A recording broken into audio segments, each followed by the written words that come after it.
Новые стандарты жизни в жилом комплексе «Солнечный город Супер».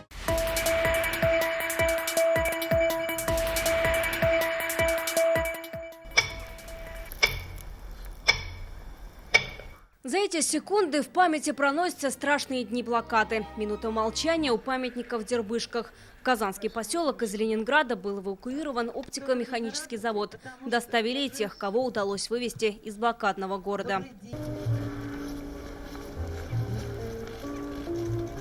В руках сегодня не только цветы, но и главный символ жизни и надежды блокадного Ленинграда. 125 и ни грамма больше, а от них не оставалось и крошки.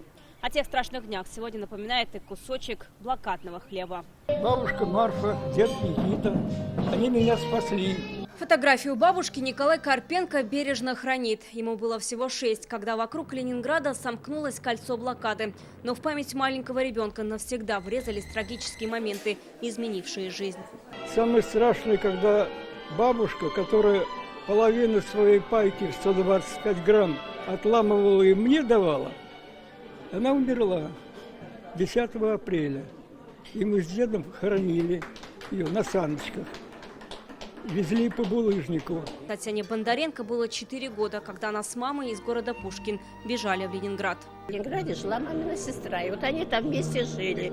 И вот у сестры тоже умер муж, и она даже его не хоронила, чтобы вот карточку лишнюю получить. Отец 1 год выдержал блокаду, а потом пришел последний раз с завода, где работал, и говорит: все, Шурочка, больше не могу, и умер.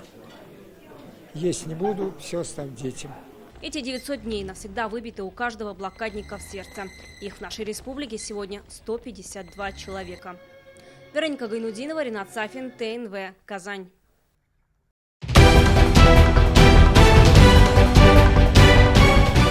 Все новости дня, выпуски программы «Новости Татарстана», программы и фильмы на сайте tnv.ru и на YouTube-канале ТНВ. Подписывайтесь.